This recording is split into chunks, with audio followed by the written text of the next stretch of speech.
Aspire.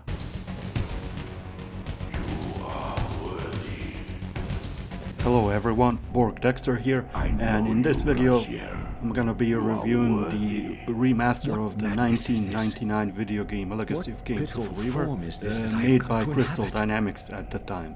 And this remaster was developed and published by Aspire, or is it Aspire? I think it's Aspire. I'm gonna go with that. They had mixed results with their previous work, but here they did a good job in my opinion.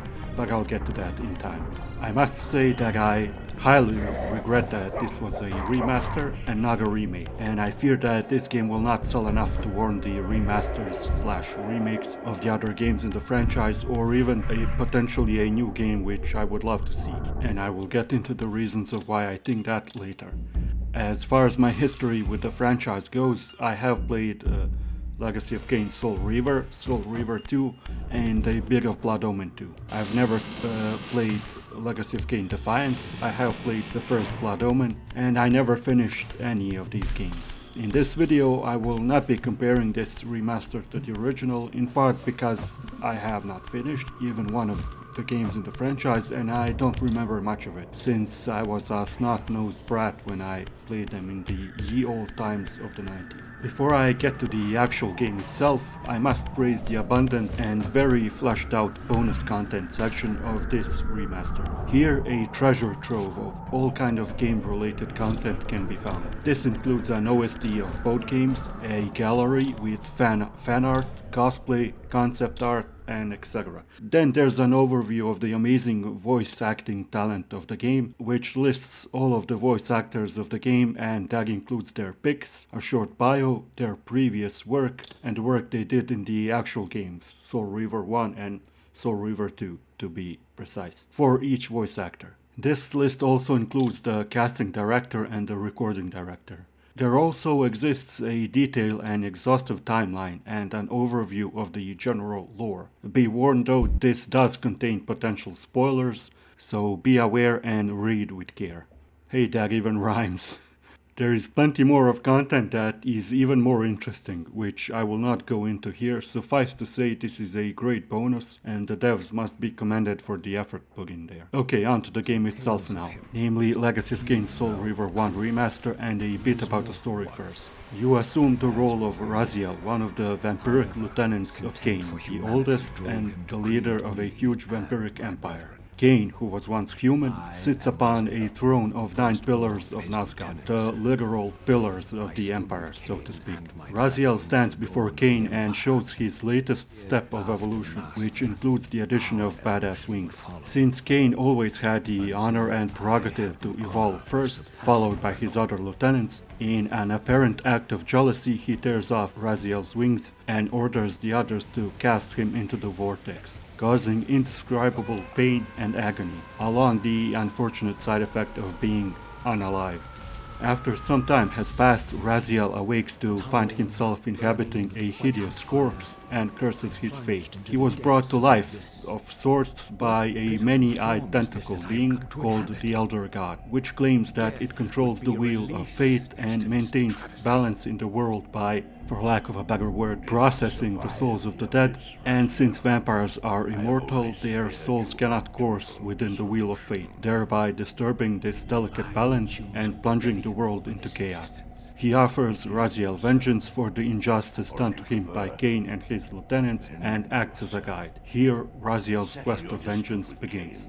Now I will talk about the sound and everything that can be heard in the game. The sound effects are nothing special, they're pretty standard, and they are good enough, especially for the time the game originally came out, so there's not much to say on that. Now the music is amazing and ranges from confrontational to eerie and foreboding. Each location has a soundtrack of its own, and the music changes depending on the situation, and even as you move through locations.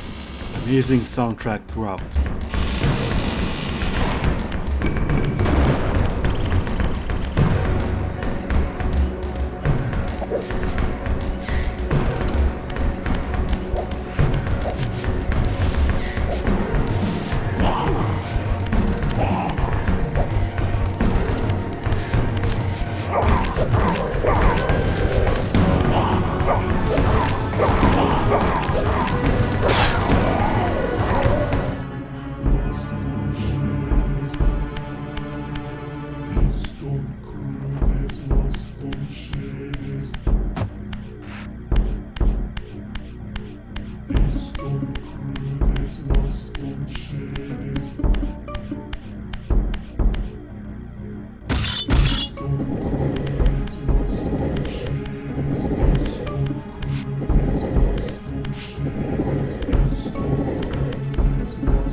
I've saved the best for last, the voice acting. This game is filled to the brim with amazing voice actors. Michael Bell voices Raziel and does a great job portraying Raziel's determination in his quest for justice. The legendary Tony Jay with his deep, booming voice will act as a guiding voice in the world of Nazgûl as the Elder God. Simon Templeman voices both Tuma and Kain, and his voiceover for Kain leaves an impression of a character that knows more than he lets on and has that smart quality of someone who appears to know everything there is to know.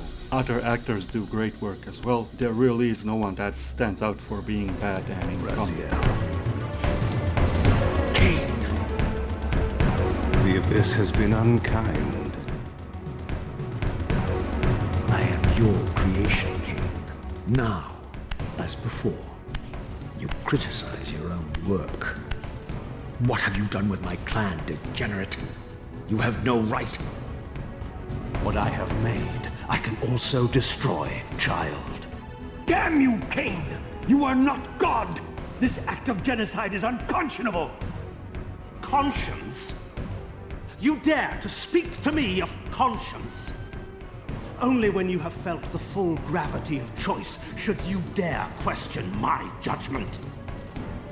Your lifespan is a flicker compared to the mass of doubt and regret that I have borne since Mortanius first turned me from the light. To know that the fate of the world hangs dependent on the advisedness of my every deed? Can you even begin to conceive what action you would take in my position? I would choose integrity.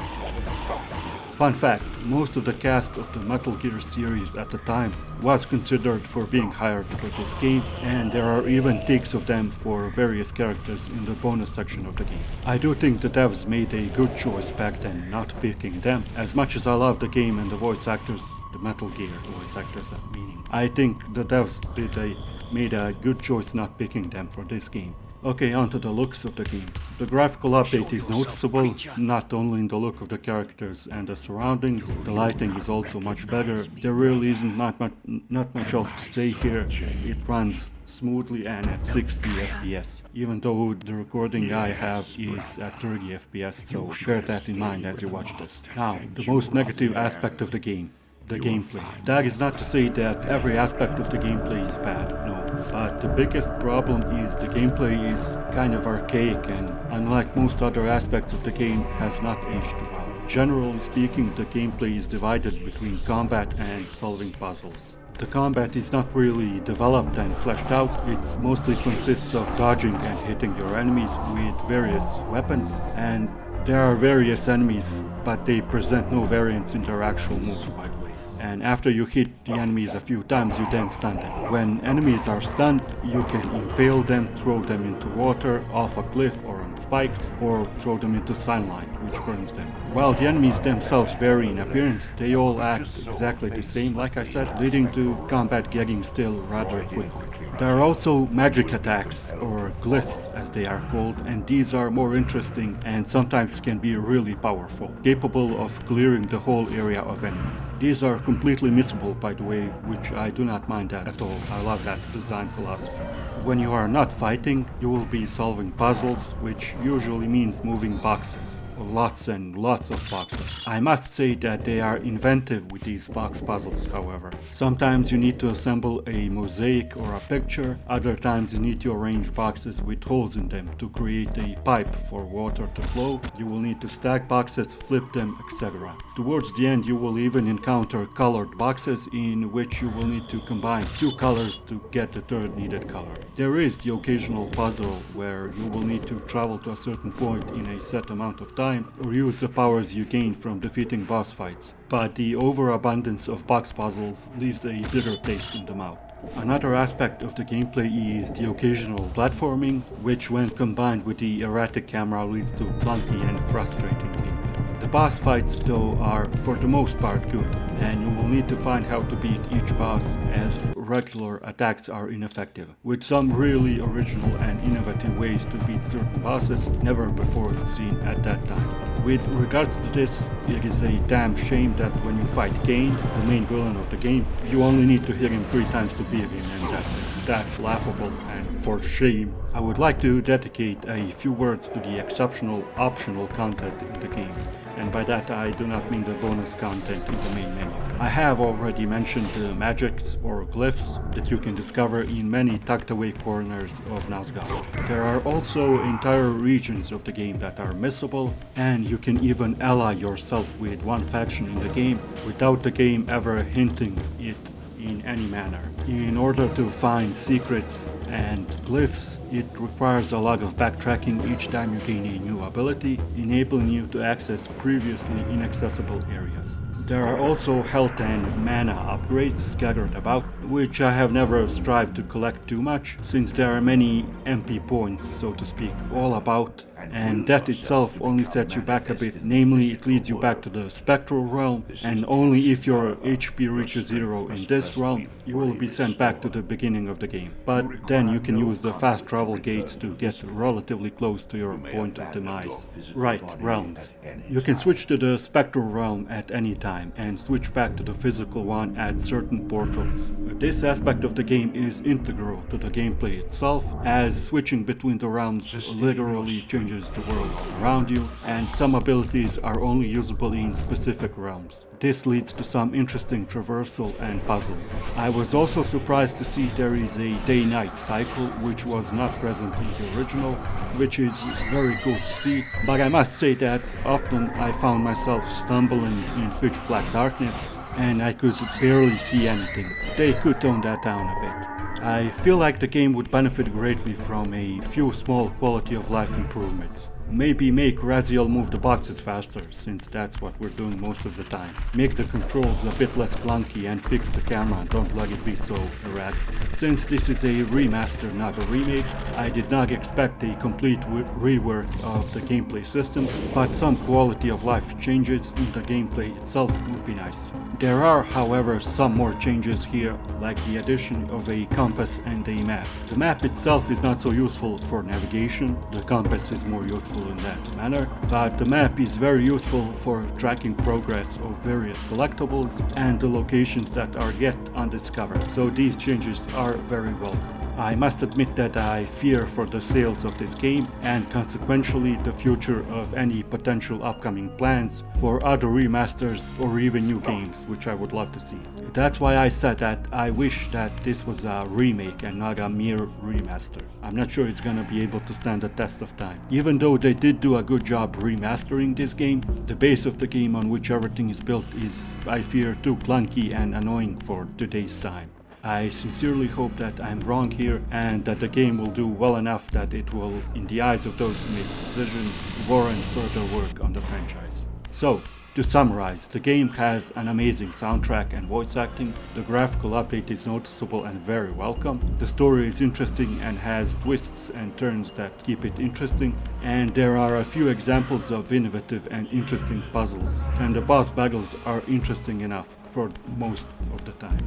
On the other hand, the biggest problems of this game lie in the gameplay. The puzzles get repetitive, save a few exemptions like I said, the platforming combined with an erratic camera is annoying, and the main villain of the game has a laughable boss fight. So, taking into consideration that this is a remaster, not a remake, I give the Legacy of Kain Soul Reaver remaster an 8 out of 10.